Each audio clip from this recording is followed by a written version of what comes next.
বিয়ের পর মেয়েদের নাকফুল পরার কথাটি কি? এটি একটি সামাজিক প্রথা ও সাজসজ্জার অংশ। বিয়ের পর মেয়েদের নাকফুল খুলে রাখলে স্বামীর অমঙ্গল হবে, কথাটির বিধান কি? ভিত্তিহীন কথা। বিয়ের পর মেয়েদের হাতে চুড়ি পরার কথাটা কি? এটি সৌন্দর্য ও সাজসজ্জার অংশ। খাবার খাওয়ার সময় সালাম দেওয়ার বিধান কি? জায়েজ। ইসলামে বিয়াতে গায়ে হলুদ অনুষ্ঠান করার বিধান কি? নাজায়েজ। কোন পাপের শাস্তি দুনিয়াতেই দেওয়া হয়?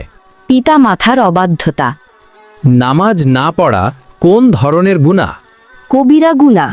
কিয়ামতের দিন সর্বপ্রথম কিসের হিসাব হবে? নামাজের। শুক্রবার দিনটিকে সর্বপ্রথম জুম্মা হিসেবে নির্বাচিত করেন কে? হযরত সাদ ইবনে জারারাহ। সর্বপ্রথম পাপ কি? হিংসা অথবা অহংকার। হযরত আদম আলাইহিস সালাম পৃথিবীতে অবতরণের পর সর্বপ্রথম কোন ফল খেয়েছিলেন? কুল ফল।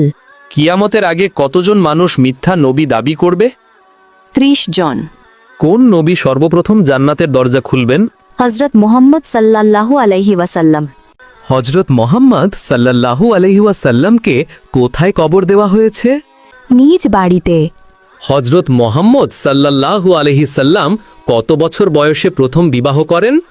25 বছর বয়সে। মৃত্যুর সময় হযরত মুহাম্মদ সাল্লাল্লাহু আলাইহি সাল্লামের বয়স কত ছিল? 63 বছর। নবীজির কত বছর বয়সে তার পিতা এবং মাতা ইন্তেকাল করেন? 6 বছর বয়সে। পীর শব্দের অর্থ কি? পথ প্রদর্শক বা গুরু।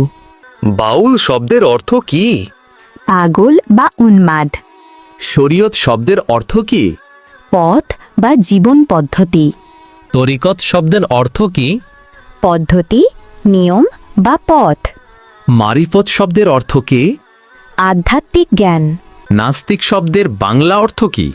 নিরীশ্বরবাদী, অবিশ্বাসী, সংশয়বাদী। কাফের শব্দের বাংলা অর্থ কি? অবিশ্বাসী বা সত্য অস্বীকারী। শিরক শব্দের বাংলা অর্থ কি? অংশীদার করা বা অংশীদারিত্ব। জালিম শব্দের বাংলা অর্থ কি? জুলুমকারী, অত্যাচারী বা উৎপীড়ক। শয়তান শব্দের বাংলা অর্থ কি? ইবলিশ বা দুর্বৃত্ত ব্যক্তি। ফজরের নামাজ পড়লে কি উপকার হয়? শরীরের সৌন্দর্য বৃদ্ধি হয়।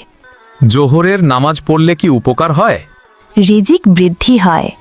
আসরের নামাজ পড়লে কি উপকার হয়? সুস্থতা বৃদ্ধি করে। মাগরিবের নামাজ পড়লে কি উপকার হয়? চিন্তা মুক্ত করে। এশার নামাজ পড়লে কি উপকার হয়? এনে দেয় শান্তির ঘুম। বিসমিল্লাহ শব্দের অর্থ কি? মহান আল্লাহর নামে শুরু করছি।